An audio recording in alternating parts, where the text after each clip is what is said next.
Welcome to the New Books Network.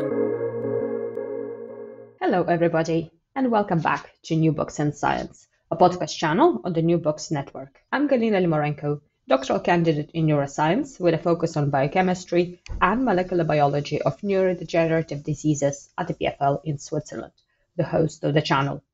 Today we'll be talking to Lee McIntyre about his new book, How to Talk to a Science Denier, Conversations with Flat Earthers, Climate Deniers, and Others Who Defy Reason. Can we change the minds of science deniers? Encounters with flat earthers, anti-vaxxers, coronavirus truthers, and others. Climate change is a hoax, and so is coronavirus. Vaccines are bad for you. These days, many of our fellow citizens reject scientific expertise and prefer ideology to facts. They are not merely uninformed, they are misinformed. They cite cherry-picked evidence, rely on fake experts, and believe conspiracy theories. How can we convince such people otherwise? How can we get them to change their minds and accept the facts when they don't believe in facts? In this book, Lee McIntyre shows that anyone can fight back against science deniers and argues that it's important to do so. Science denial can kill. McIntyre offers tools and techniques for communicating the truth and values of science, emphasizing that the most important way to reach science deniers is to talk to them calmly and respectfully, to put ourselves out there and meet them face to face. Well, Lee, welcome to the show. Thank you so much for having me on. I appreciate it. Oh, it's great to have you here today. So, as we have witnessed the unprecedented times of the global COVID pandemic, I was wondering whether we can start by you reflecting on how has it affected you and your work, and also some maybe main takeaways that you've gathered from this experience. Well, my book is about science denial, and the main takeaway is that while I was writing this book, I witnessed a form of science denial, namely COVID denial, start right as I was writing it. It was like having a lab experiment for what I was talking about right in front of me the whole time. So I hunkered down at home and I wrote this book and watched the news and saw it all going on around me. This must have been quite uncanny, isn't it? Sort of watching the whole experiment unfold in front of you. Well, what I did was I had the whole book planned out, and then I had a last chapter called COVID, and it wasn't written yet because nothing had happened yet. And I told my editor, this is going to be the final chapter of the book on COVID denial. And he said, how do you know there's going to be COVID denial? And I said, just wait. And it happened. And your work, were you able to do remote work and do you teach classes? I used to teach at the Harvard Extension School, ethics, and I think I will teach there again, but during the pandemic, they closed down and everything was virtual. So it was just me and my research and my wife and the dogs at home. And I did my work remotely from home, yes. And did you manage to pick up some maybe new activities or hobbies, maybe running or walking with your dogs a little bit longer?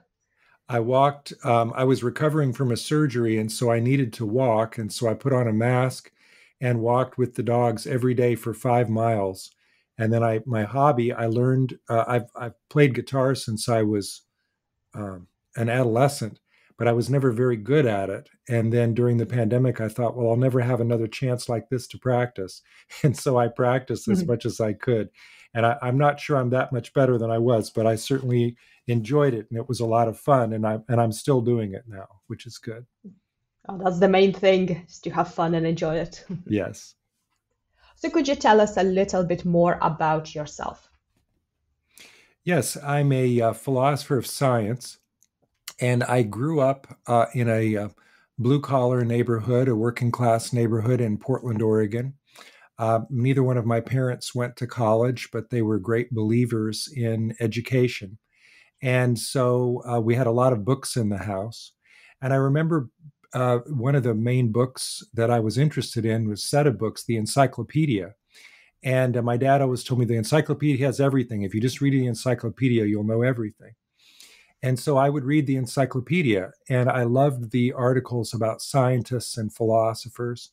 And I guess that's where I really got the idea that this was something that was great to be, was either a scientist or a philosopher. And so I ended up many years later going into philosophy of science.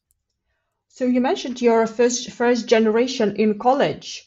And That's can you tell true. us a bit more of your experiences as a first generation?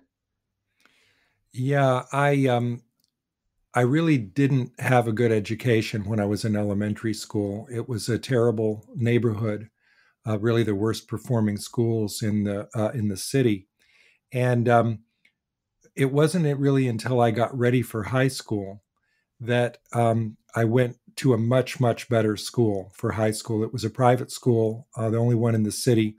And I went at that time, and I went there on a full scholarship. And I discovered just how far behind I was. I'd always been a good student in school, but that was because I hadn't really been challenged.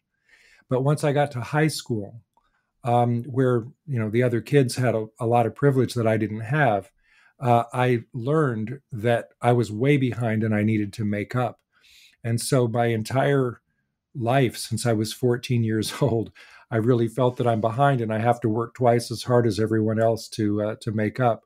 And so that was really the motivation for me to get through college and graduate school, and try to become what I had always dreamt of being. The people around me growing up, my schoolmates, none of them really did things that I think they ultimately wanted to do with their lives. And I wanted to see if I could break out of that. Were there any mentors along your journey that supported and inspired you? My mom, when I was a little boy, my mom didn't talk to us about trivial things, didn't talk to us like babies. She always talked to us like we were adults and asked us what we thought. And, if there were a problem, how we would solve the problem. And she was really the one who taught me how to think. I did have mentors later in college and in graduate school. But really my first mentor was my mom, who, even though she only graduated from high school, was a very intelligent person, as was my dad, and just, poured everything that they had into their children and wanted us to all go to college, which we all did. Oh, that's great. That's really nice to hear that your mother inspired you and really helped you along the way. She did. So you mentioned that you were really passionate about philosophy, and which is really interesting, that you already knew that you wanted to study the philosophy. So how did you get interested in history of science? Well, it was a little bit of a road because as a child, I didn't know. I read about philosophers, but I didn't really know what they did. And I was concerned about things like what was beyond the end of the universe and why I was me and not some other person. These were the kind of things that kept me up at night worrying. And it wasn't until I got to college that I discovered that these are exactly the kind of things that philosophers are concerned about. And it was a short hop there from back to my original interest in science. I guess, studying, I was never really a very good student at science. I loved astronomy and originally had thought maybe I'd be an astronomer. But what I was really interested in was the story of how the scientists made their discoveries, what made them scientists, how they got interested and how they did the work that they did. So Newton, Galileo, those were all things that were just fascinating to me. So my interest in history of science really also sort of started before college. But it was in college that I was up on the fourth floor of the main library one day, reading Karl Popper, Conjectures and Refutations. And that was where I really decided to become a philosopher of science. And so it all came together then. History of science, philosophy of science, it all really landed at the same moment, because Karl Popper is concerned with this question: what is it that makes science special? And how can you tell the difference between what's science and what's not science? That's a question for the history of science, the philosophy of social science. And I decided at that point that I wanted to make up my own major in college, which was the comparison between natural and social science and why they were so different. and I wanted to make the social sciences more scientific. So it was really um, it really just all came together that first year in college. That was I met my wife the first day of college. I met my mentor in college, Rich Adelstein, an economist, and I found my life's work that first year in college too. So that was a very eventful year for me when I turned 18 to 19 and found all those things at once. And were you always interested in communicating science to other people, which you do very, very well in your book? Oh, thank you. At first, I was just trying to learn it for myself. It never would have occurred to me that I would be a teacher, let alone a professor. I mean, I wasn't even really thinking about my career at that point. But the family joke had always been that I would grow up to work at a gas station, because I was never really interested in reading books. I was never really interested in intellectual things. And so I never, it took me a while to get past that and to realize, I guess I was about a junior or maybe even a senior in college before Rich Adelstein said, you could become a professor. And that's when I got interested in that. And then when you're a professor, of course, you communicate with students, which is the same really as communicating with the public. It's I don't know why more philosophers are not interested in what's now called public philosophy, because it's really all the same. It's taking ideas that you're interested in and communicating them, with some passion to a larger audience, and that's what I always like to do. So all of your passions and expertise culminated in your latest book, How to Talk to a Science Denier. So can you tell us what is it about and how did you come to writing it? Yeah, How to Talk to a Science Denier is, I've written several books before this. So this book grew out of the book that came just before it, which was called The Scientific Attitude. And in The Scientific Attitude, I was really concerned with that main question that philosophers of science have been concerned with for the last 100 years, which is what's so special about science? Now, philosophers of science have been obsessed with something called the problem of demarcation. This is what Karl Popper was concerned with, which was how to have some formal logical criteria which could allow you to tell each and every time whether something was good or bad, whether it was scientific or non-scientific. And what you begin to realize as you read in the field is it's been 100 years and nobody has really answered this question, and maybe nobody can answer this question. And there was a paper about 30 years ago by a philosopher of science named Larry Loudon called The Demise of the Demarcation Problem, where he said this problem really can't be solved. You'd have to come up with an ideal set of necessary and sufficient conditions, and if we could do that, we would have done it by now. And that really was fascinating to me, because I didn't want to give up the question of, well, so does that mean that you can't answer what's special about science? Because if you can't, then that means that you can't defend science. You can't defend science against pseudoscientists who are pretending to be scientists, or against science deniers who find no good reason to believe scientific results, or fraud. You really can't defend science unless you have an account of what science is. And so I came up with this idea of the scientific attitude, which is the idea that what makes science special is that scientists are concerned with evidence and they're willing to change their minds on the basis of new evidence.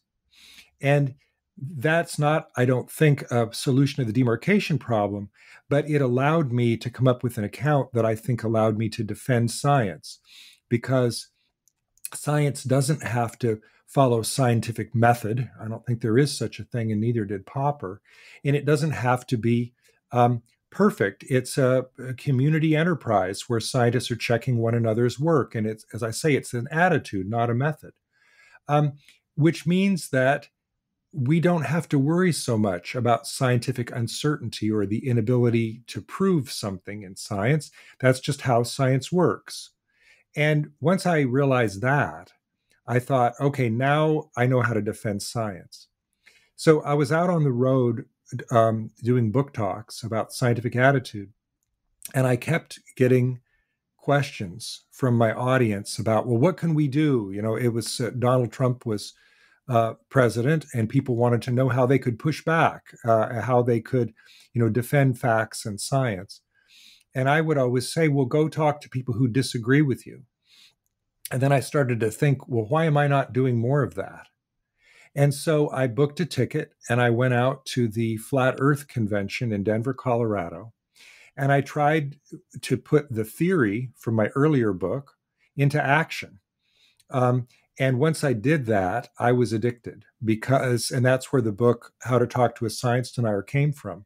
Because once I had talked with flat earthers, it made me see that it wasn't just about having a good theory of science. It was about being able to engage people in conversation and sort of reach them where they were, which is not about presenting any facts or evidence or logic. It's about having a conversation to listen to them about why they believe what they believe. After that, I went to talk to coal miners about climate change. And I read, though, by then the pandemic was happening, I couldn't go out and talk to anti-vaxxers because the pandemic was raging, and let alone COVID deniers. But I got interested in this question of whether we could change science deniers' mind by talking to them. And that's where the book came from. So what does it mean to be a science denier? Science deniers are people who really fundamentally misunderstand what science is. It's not just that they reject particular scientific facts, like the truth of climate change or the roundness of the earth. It's that they misunderstand the way that scientists reason. They misunderstand the power of evidence. So you often hear science deniers say that they're better scientists than the scientists are because they're so skeptical. They won't believe anything unless you prove it. That to me just shows that they really don't understand science. Now, what in practice, science deniers are usually people who have something that they want to believe passionately, and science tells them that it's not true. And they decide, I don't care what science says. I'm just going to distrust the scientists. And so science denial is based usually on conspiracy theory, where they decide that the scientists are lying to them, and that unless the scientists can prove to them that what they're saying is true, then they don't have to believe it, and they can believe something else. And so they're not actually denying all science. They're denying the science that they don't want to believe in. And here's the secret. They don't need any evidence at all for the thing they do want to believe in. That's how you know that they're not scientists. The flat earthers will say that they're so skeptical of the round earth. Well, they're not skeptical at all of the evidence for be it as it may for flat earth. Same thing with climate deniers. It's not just that they've got such high standards that they won't believe anything, because they're perfectly happy to believe that climate change isn't happening, and they don't really need much evidence for that. So they're people who are not reasoning correctly. And by the way, that's the way that I approached the folks at the Flat Earth Convention. I didn't go there to present them facts. I went there to talk to them about how they reasoned, because I'm a philosopher, not a scientist. And I wanted to see if I could convince them by poking holes in their arguments, not in their facts. Yeah, for sure. And this is really the key here, that you go into the roots of the science denial as it is. So are there specific maybe characteristics that unify most of the science deniers, or perhaps it's very, very individualistic, or some people might have some alternate motives for being a science denier? Yeah, each kind of science denial is slightly different. So there's flat earth, there's evolution denial, there's anti-vax, there's climate change denial. These are, they're different content, different topics, and maybe the different motivations, right? If somebody works for an oil company, maybe they're a climate denier, for a very particular reason, because that's where they get their paycheck, right? Or if somebody's a COVID denier, that might be because it's become a political thing in the United States, and so they don't want to believe that COVID's true because it's maybe part of being a Republican is that they don't think that they can believe that that COVID is a big deal. So there are some motivations behind it that can differ, but there is one thing that all science deniers have in common, no matter what the topic, and that's the way that they reason. And this discovery was made by the Hufnagel brothers years back, but it was perfected really by John Cook and Stephen Lewandowski and others who are cognitive scientists and experts in human reasoning. And there's a script. There are 5 tropes that every science denier follows, and they're this. Number one, they cherry pick evidence. They will go looking for the one particular fact that seems to show that they're right and the scientists are wrong, and they'll ignore the other facts. Number two, they're conspiracy theorists. They tend to think without evidence that the scientists are lying to them. Number three, they engage in illogical reasoning. So they will be inconsistent, for instance, and I can give you some examples if you want, but they can be inconsistent in their standards of reasoning or in what they take to be evidence. Number four, they rely on fake experts and they denigrate real experts. So, they will say, well, Dr. Fauci, he's just he's a fake, or, he's in it for the money or something like that. They'll find some way to slander him, but then they'll believe somebody who's a fake expert because that person tells them what they want to hear. And finally, number five, and this I think is very important, they believe that science has to be perfect. So what I was talking about earlier with this idea of that science has to be able to prove with certainty its result. Well, that's just not how science works. But to a science denier who doesn't understand how science works, it seems that, you would have to be able to prove it. Now, every scientist knows that with inductive reasoning, your theory is never perfect. I mean, there's always, this is the heart of scientific reasoning. There's always some future fact that can come forward that can change your theory. And if you're honest, force you to give it up. Copernicus replaced Ptolemy. Einstein replaced Newton. Scientific reasoning is the story of a theory that was very good, but later was overthrown by new facts. And science deniers don't seem to understand that. They think that science should be like deductive logic, where you can prove it, and then science comes to a halt. And I think that that's one of the main barriers, in fact, to what they do. And this is what I talk to science deniers about their reasoning, about their strategies. So I'll point out when they're cherry picking, or when they're being inconsistent, or when they're engaging in a conspiracy theory. Yeah, really interesting. And even thinking about sometimes shifting the burden of proof as well onto the scientist to prove something that scientists should not be proving to dissuade the science denier, whether that it's an interesting phrase, isn't it? Burden of proof. Because they will hear that and think, yeah, they have to prove it to me. Now, if you try to shift the quote unquote burden of proof and say, well, no, you prove to me why global warming isn't happening, or prove to me that the earth is flat, they'll say, oh, I don't have to do that, or they'll offer some evidence, but then when you pick a hole in it, they'll just move to something else, which is, again, illogical, inconsistent. But it's very frustrating to speak with them, because what you ultimately determine is that nothing will convince them.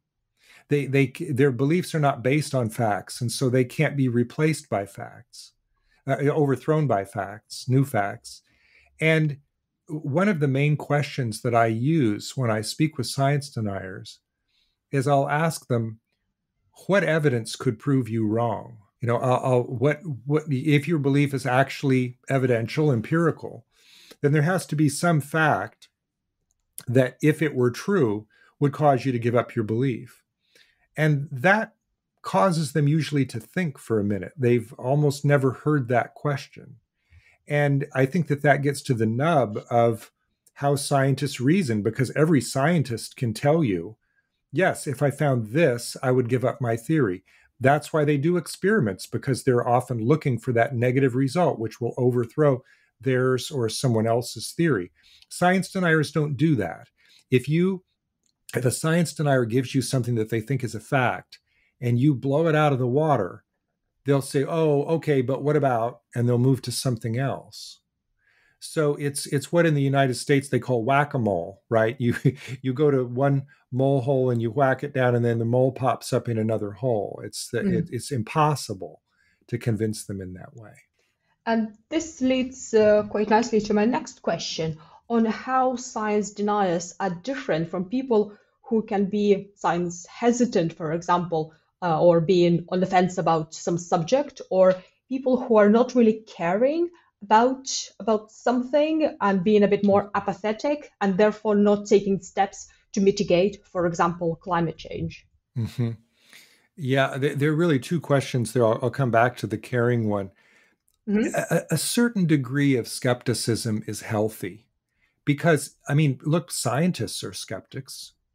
But what scientists recognize is that you're not being scientific if you say, nothing could ever convince me, right? So scientists are, Carl Sagan said it best, that scientists have to be both open-minded and skeptical.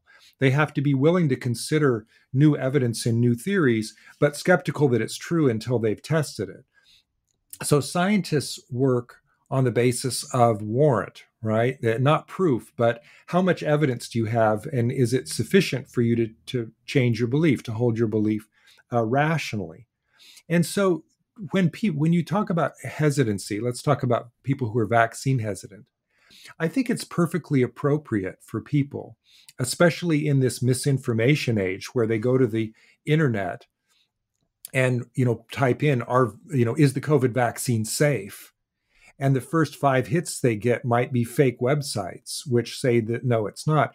It's perfectly legitimate for them to have questions, to be skeptical. But then the issue now is what they do next. Okay, so if they then look for a reliable information source like their physician, or WebMD, or something else that's reliable, then they can, the CDC, then they can reasonably have their questions answered. So it's not that people who are hesitant, it's not the fact that they have questions that is a problem. What's the problem is this: someone slips over from hesitancy to denial when they start to answer those questions with unreliable information, when they stop believing the reliable sources and they start believing the fake experts. Okay. And sometimes what happens, for instance, is they'll go to a convention of science deniers, which happen. And at these conventions, the hesitant become deniers because all of a sudden they're up on the stage, are conspiracy theorists telling them false information about vaccines, for instance, that the CDC was lying to the public because they were paid off by the National Institute of Medicine or something.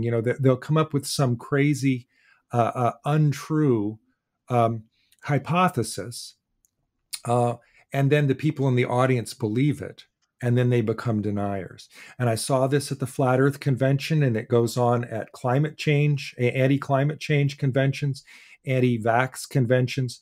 When they get people who are questioning together in one room, that's when they become radicalized, because belief is really about identity. Science deniers don't believe what they believe because it makes sense.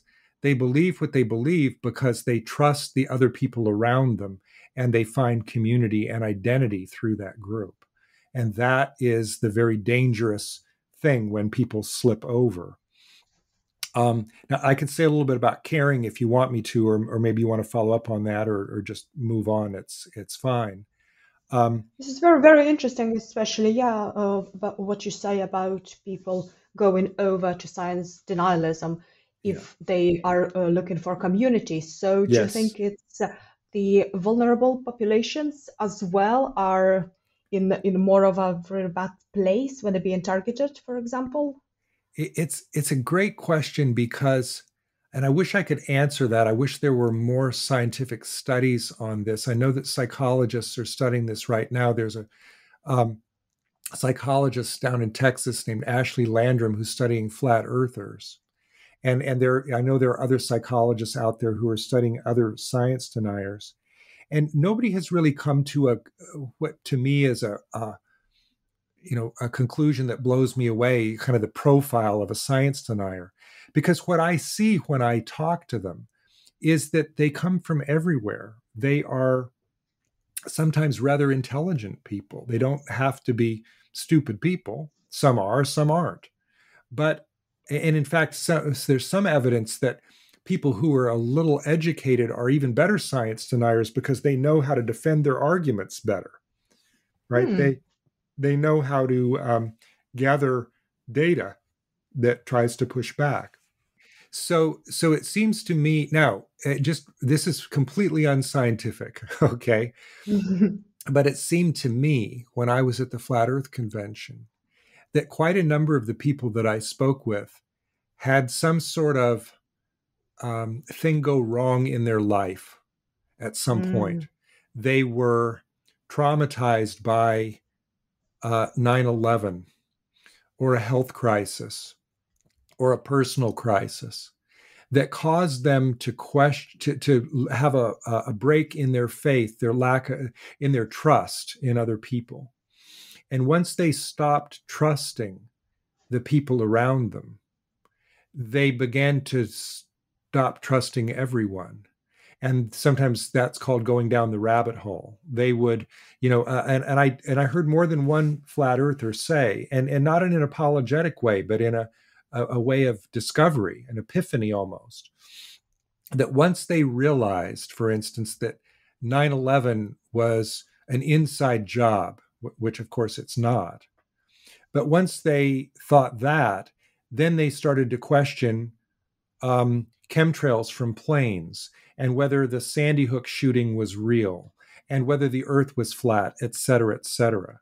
So it seems to me a very ripe hypothesis to ask the very question that you're asking, which is, has there been some sort of uh, push for them in that direction, some sort of and I'm not talking about a psychotic break. I'm talking Hmm. about a crisis of faith, a crisis of trust in their fellow human beings to tell them the truth that makes them look for community elsewhere. And if you're looking for community elsewhere, you can find it. And sometimes the people that you find are liars, because the problem is not with science denial is not just that there's this audience of people who believe it. It's that there are people out there who want them to believe it, people who are creating the disinformation. I talked earlier about the people on stage at the anti-vax conventions. They're they want the audience to believe what they're saying, but then you have to ask yourself why. Is it because they have a monetary interest or an ideological interest or a religious interest or a political interest?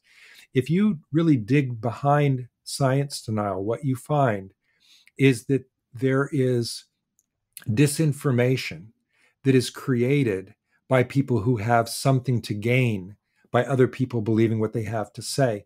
And the shocking thing is that there aren't that many of them.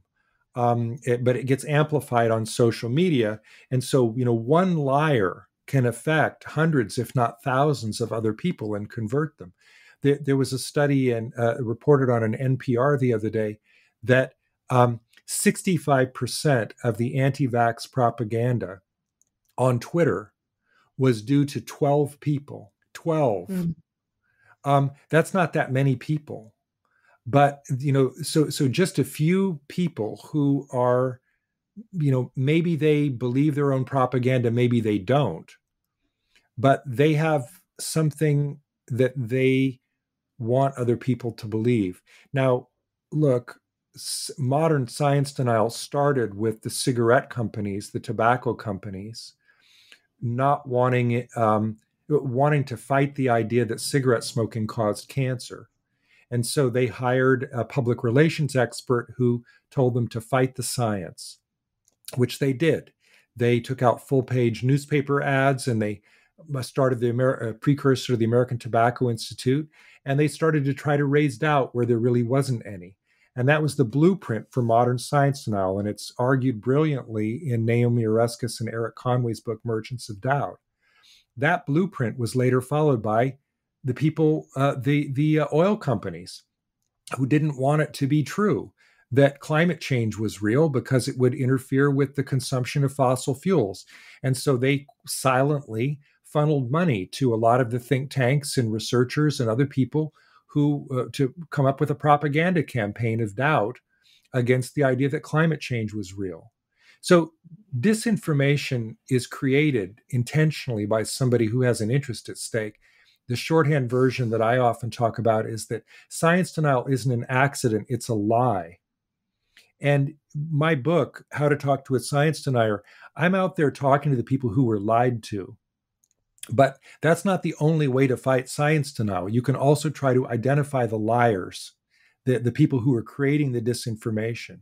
That's really what I'm thinking about next, after this book. But How to Talk to a Science Denier is about people who are really in some sense victims of disinformation, because maybe they started out with questions and maybe they were at a vulnerable point in their life or not, but they started to believe the liars. This is fascinating on how such a small number of really effective people can result in such sort of grave consequences. It's sad. It's similar to those domino sculptures that if you push one stone, it unfolds into the beautiful picture. But I think here, what we see is just unfolding into complete mess and disaster. That's true. Look at the example of COVID denial. It didn't have to be that way. I think that for whatever reason, Donald Trump felt that COVID would derail his presidency, that he would be blamed for it. And so he wanted to pretend that it wasn't a very big deal, claimed that it could be cured in various hoax ways, said that it would disappear like a miracle. And now I read, and he's no longer president, but now I read in the latest Washington Post poll that half of Republicans have said that they will not get the COVID vaccine. So that's his legacy. Tens of thousands, if not hundreds of thousands of people died because of that form of science denial. One person with a megaphone can do a horrible amount of damage. So why is it important to directly engage with science deniers? Well, I think it's important to engage with them because it's possible to change their mind. And this was shown in a paper in Nature Human Behavior 2 years ago, summer of 2019, by researchers named Cornelia Betsch and Philip Schmid. And they provided empirical evidence to show that you could, using this, you remember the 5 steps that I talked about earlier, that using those techniques, that you could talk to science deniers and sometimes convince them that they had been lied to and to change their beliefs.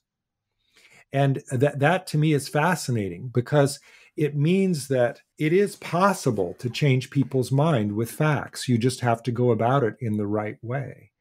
And, there was an earlier study, which was later not able to replicate this finding, that said that there was such thing called a backfire effect, that no, you can't talk to people about facts, because if you do, it'll just make them hold their beliefs, their mistaken beliefs, even more strongly. Well, that finding couldn't be replicated. And Betsch and Schmid were one of the people who showed that it couldn't, but there were others. And you can change some people's mind with facts. Again, you just have to be careful how you go about it. And by the way, that's something that I write about in my book, How to Talk to a Science Denier, because, and again, this goes beyond the evidence, which is funny for me to say because I have so much respect for science, but there just aren't good studies on this. what's very important in talking to a science denier is that you don't yell at them or disrespect them or insult them. Just like you don't shove facts down their throat, you listen, you show them patience and respect and empathy. That's the way that if anything is going to work, that's what works. Betts and Schmid didn't show that. They had a script with the 5 steps, but I got fascinated with their study and thought, well, they're doing this in the lab, but most science deniers are, out there in the world, and they haven't just heard the recent message of a false fact. Some of them have been marinating in it for 10 years. Can you use this method that Betts and Schmid have face to face with hardcore science deniers? And I discovered that you can, but it has to be delivered in the right way with patience, respect, empathy, and listening.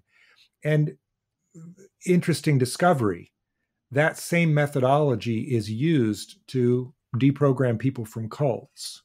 That same method is used to occasionally talk people out of the Ku Klux Klan or other white supremacist organizations. So this is not something that I discovered, but this is something that I'm fascinated with its possibilities in use for science deniers. A lot of scientists will say, oh, it's not worth talking to these people, and they'll walk away. But Betts and Schmid showed that it is worth talking to these people. Mm-hmm. Sometimes you can convince them. And I'm trying to create an army of people who are willing to have hard conversations with people who disagree with them. Because in my book, I show what you would need to do to be able to have conversations that are effective. They don't always work. In fact, they often don't work. But another thing that's important to remember is that it's unrealistic to expect that you can change somebody's mind on the spot, especially if you're a stranger. People get their mind changed by people who they trust over a long period of time. So, this again, the script that Betts and Schmid used was brilliant, but they were doing it online with strangers, for immediate conversion. And it worked sometimes even then. And so I thought, how much better might it work if we did it face to face with people that we trust over a long period of time? And I don't have results to show for it yet in a scientific sense. I'm hoping that maybe I'll be able to partner with some scientists to actually test this and study this as a methodology. Because just imagine if we knew that we didn't have to run away from people who disagreed with us, but if we approached them as a human being and had some empathy because they've been lied to, we could maybe get them to change their mind. I think it would be a better world. Yeah, for sure. And this is absolutely crucial. And I think I'm going to ask the same question that most people in your audience ask you. So how would you go about talking to a science denier, specifically if it's somebody close to you, like your maybe relative or close friend? Yeah. The important thing to remember is that you cannot convince somebody to change their mind. You can merely create an opportunity for them to change their own mind. So don't insult them. Don't get angry at them. One very effective method is to show them love, if you love them, and let them try to convince you. Ask them questions. Say, well, now, why do you believe that? Or, if that were true, wouldn't you see this other thing? Or what's your evidence for that? So, sometimes the most effective way to get somebody to change their mind is to try to get them to change your mind and fail, because then they'll realize all the mistakes that they're making and the things that they can't answer. One of the best conversations I had at the Flat Earth Convention was with a young man who was extremely intelligent, guest speaker, on the stage, trying to tell flat earthers how to convert other people to flat earth. And the kind of tactics that he was using were the same kind of tactics that I was using. And I invited him out to dinner, and we had dinner and spoke for 2 hours. And I was trying to convert him, and he was trying to convert me. And it was just a very scintillating conversation for me because, you know, there were moments when I would say, you know, well, try to convince me, or, you know, why would you believe that, or, you know, if that were true, wouldn't this other thing be true? The best luck I had was when I said to him, is there anything that could convince you that you were wrong? And he came up with two different things that he said would, but then when we pursued them, he backed off of both of them and changed his mind, which I think left him in a state where he felt confused, right? Because if his belief was actually based on evidence, then why wasn't he able to say what evidence would convince him? So, and I should have followed up. I should have taken his email and followed up, and maybe I could have convinced him. I didn't, but I felt like I at least built some trust with him because we sat down and had dinner face to face for 2 hours, and I took him seriously and I listened and showed him some respect. As I said, I did respect him.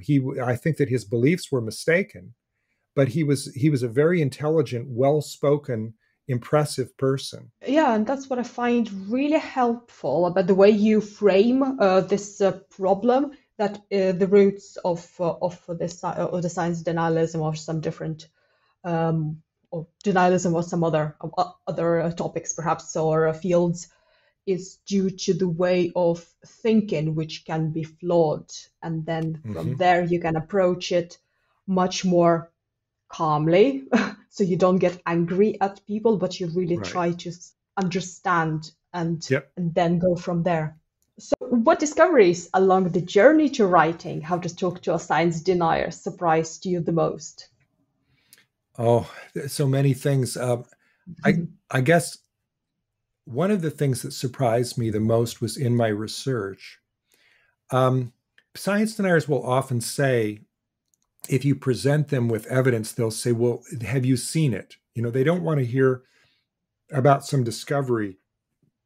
They don't want to hear about some discovery from another person if you haven't personally experienced it. So, for instance, if I said to a flat earther that there are flights over Antarctica, which they don't think is a continent. They think that Antarctica is an ice wall spread out around the perimeter of the Earth to keep the water from falling off. But I would say, no, but there are flights over Antarctica. I know it's a shock. I'd say there are flights over Antarctica, and they'd say, well, have you been on that flight? And so I wanted to have firsthand experience with climate change, which, you know, these days is as easy as going outside. But I got interested in the idea of the countries that were much further along from suffering from climate change than the United States. So I went to the Maldives and to study coral death and to talk to people in the Maldives about what they were going through. And while I was on the boat with the marine biologist and we were studying coral death, there was a certain point at which I had, you know, had enough snorkeling. I'm not a strong swimmer, and I had seen what I came to see, and my wife wanted to see the turtles, and so she went out with the marine biologists, and they, you know, were diving next to the boat and saw the turtles, and I stayed in the boat and talked to the crew, who were about 17 or 18-year-old Maldivian people, and they, once their boss, the marine biologist, was in the water, they started to talk to me, and I wanted to talk to them about climate change. And you know, I said, what difference has this made for you? You know, of course, you must have known about it, not just in your daily life, but you must have learned about it in school. You know, you've got a good education system, the very high literacy rate in the Maldives. So you must have all learned about this in school. And what he said to me, the captain, 17, 18, was heartbreaking. He said, oh, sir, outside the Maldives, no one cares. So I'm going to come back to your issue that you asked earlier about caring. That stuck with me like a splinter until I got back to the United States, and I started to talk to the coal miners in rural Pennsylvania about climate change. And I set up this forum with the help of some friends where we were going to have coal miners come in and, you know, talk about their views on climate change. And I was prepared for the idea that some of them were going to be climate deniers and some not. When we actually started the forum, it turned out that of the 3 coal miners there, and there were a bunch of other people, including some press, they all believed that climate change was real. And in a way, that was surprising to me. That was shocking to me. And I asked the question, but if you know it's real, how do you continue to do what you do for a living every day, knowing that you're hurting the environment? And one of the coal miners said, you've got to understand that coal miners are fatalistic. He said, every day I go down in that mine is a day that I could die. And I do it because I have to feed my family. And so, yes, I'm worried about climate change, but I'm also worried about my own life and my family. And I take those sorts of risks every day. The implication being that if he would risk his own life, climate change was, not even in the same category of risk, but he was willing to risk his life. And that got me back to those Maldivian fishermen, because there was a way in which they were the same. They were both victims of climate change. They were both victims of the coal industry in a way, though the coal miners might not have put it that way. But what was fascinating to me was this issue of caring, that the Maldivian fishermen and the coal miners both cared, right? The coal miners were older men who had families, in some case grandchildren, and they cared about the issue. And then that got me to thinking, but caring isn't enough, is it? Because you can care. I mean, forget about the people who don't care, right? The people who maybe work for the oil company and are making a lot of money off climate denial, or the people who work for the cigarette companies, et cetera. So some people know that it's not true, but they really don't care. But it made me think that the problem is this: it's deeper than just changing people's mind about facts. Because here I was in Pennsylvania talking to these people who already agreed with me on the facts, and I still couldn't get them to stop being coal miners. And it wasn't that they didn't care either. And so that was a big eye-opener for me, because, you asked what surprised me. It was that there are so many levels to this problem. People, including me at the beginning of this project, thought that, well, it's just a matter of changing someone's mind, but it's not. It's such a complex issue that it's not just a matter of changing somebody's mind about the facts or even their identity. It's a matter of, and it's not even a matter of getting them to care, though that's also important.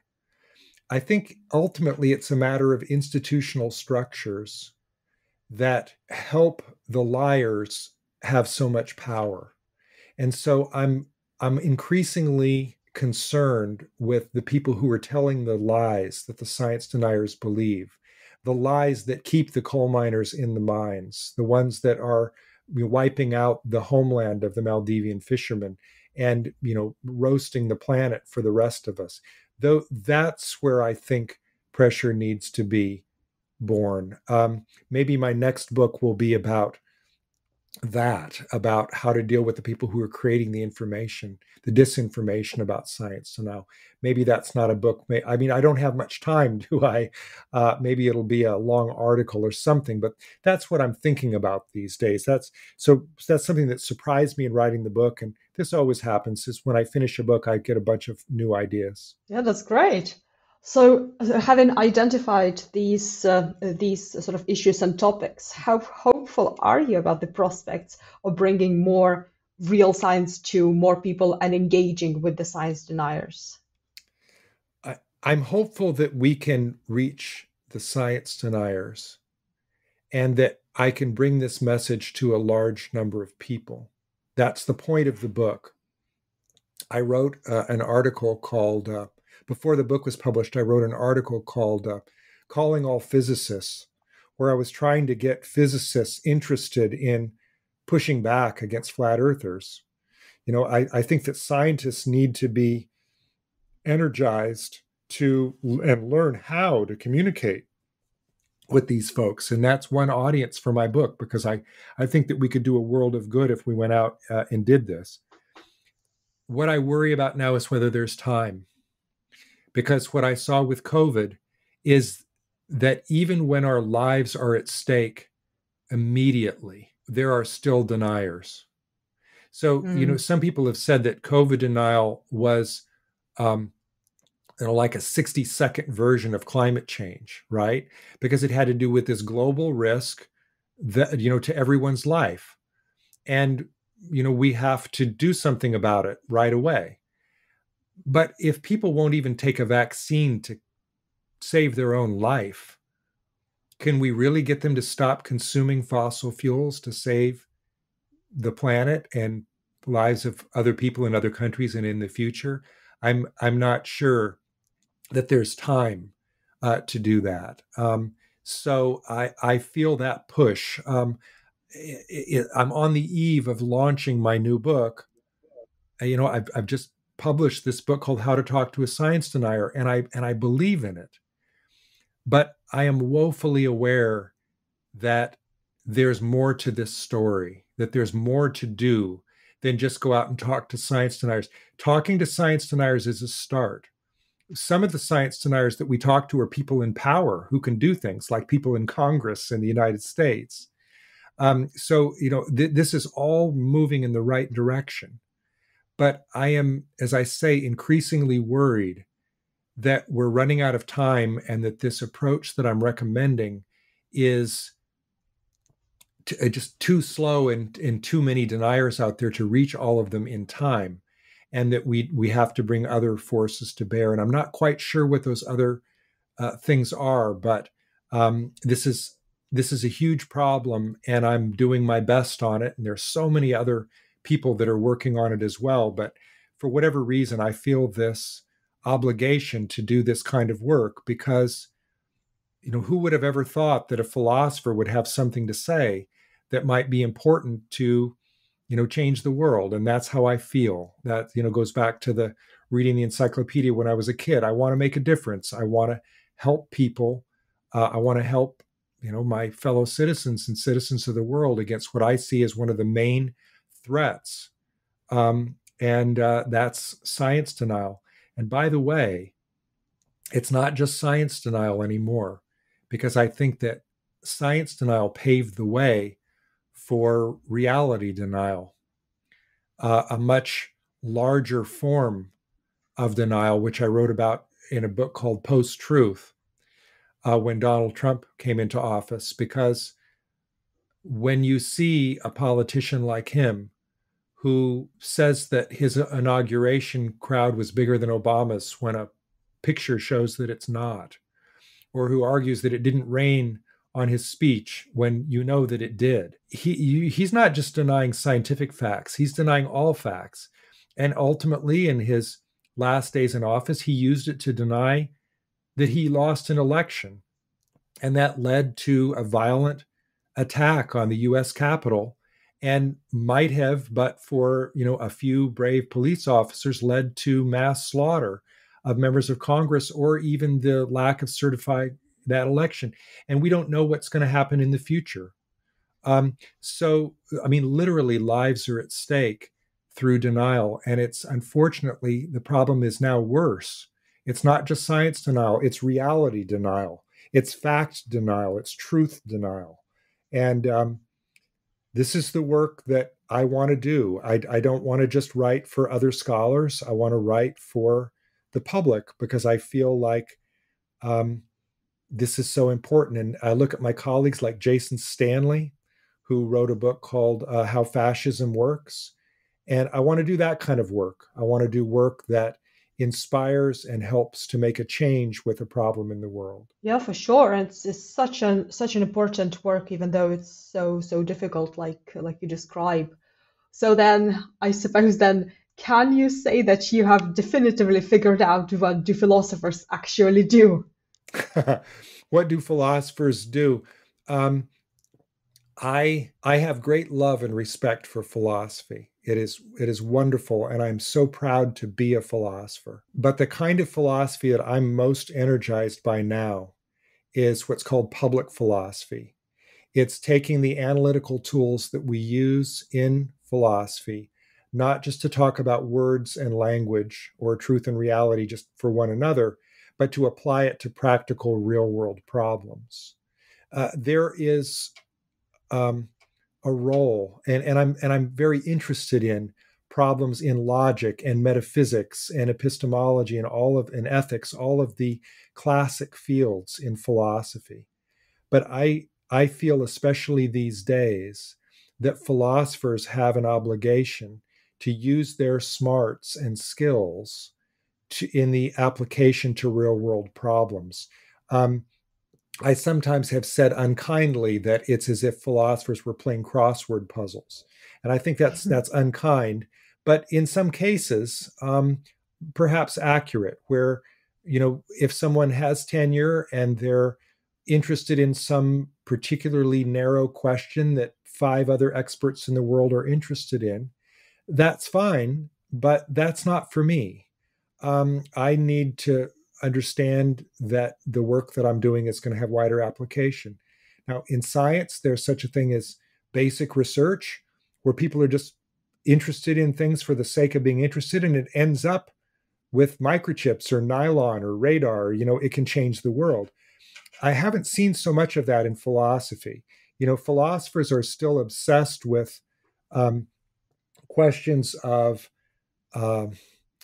color or identity over time or justification. And these are all, and I don't mean to denigrate that work because it's all important philosophical work. It's just the world. Look, if philosophers are interested in truth, the world will never need us more than it needs us right now. Truth. They're talking about it on CNN. They're talking about it on MSNBC. They're talking about it in Congress. The world needs philosophers right now. I think it's time that we put on our boots and went out to help. At least that's the way I feel. Oh, I love this idea of applied philosophy to help make a real change with tangible effects. It's what I like to do. I'm currently editing a book with 2 colleagues on public philosophy, an anthology, really the first book, the Wiley-Blackwell Guide to Public Philosophy. And we're really proud of it and hope that that's going to make a difference for philosophy as well. That's my other project that I'm working on right now while I'm just finished writing and publishing How to Talk to a Science Denier and getting ready for publicity for that. Well, we've taken up a lot of your time. So as you described, you're already working on this project. And what else is in store for you? In addition to the disinformation project, which I don't know, maybe another book, it may be something else. I'm writing a new novel. I wrote a thriller novel, a philosophical novel, a few years back and had it published. And I loved to be able to write about. I love to be able to make things up. It's funny, isn't it? Because I'm so obsessed with the idea of truth and verification and justification, and the high stakes of the philosophical work that I'm doing. And it was just a break for me to be able to write a novel, which, it's fiction, it's full of lies, right? And because it's thriller fiction, there's, sex and violence. And it was just it's the kind of book that I enjoy reading when I'm on vacation, and I enjoyed writing it. And so I'm writing a new book, which is about a philosophy professor who has a crisis in his life that leads him to question whether life is worth living. And he discovers, he's an ethicist, and he discovers redemption through a series of ethical crimes. This is a question that always comes up in class when I'm teaching ethics to my students over at Harvard. Is it possible to commit an ethical crime? What's the difference between what's legal and what's ethical? And one day in class, I got an idea for a book, or I got an idea, and I thought, how am I going to write about this? And I thought, I don't want to write about this as an article. I want to do this as a novel.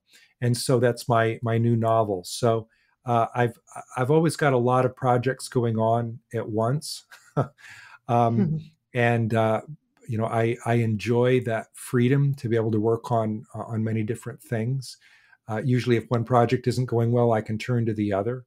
But it keeps me engaged, and I love what I do. I love it that I have done what I set out to do when I was a kid, and I don't think many people can say that. It's maybe for the world to judge how successful I've been at it, but I've ended up going to college, going to graduate school, and working on something that I think is important and that I think can make the world better. And I don't think anybody can ask for more than that. Yeah, for sure. And the project sounds really, really interesting. I hope so. I hope so. I often feel like it's not enough. It's not even close to enough for the crisis that we're facing. So where can our listeners find more information about your work and also the book? Oh, the book is available on Amazon.com or really any online retailer. It's also going to be in Barnes and Noble or any, I think, independent bookshops as well. So it should be available.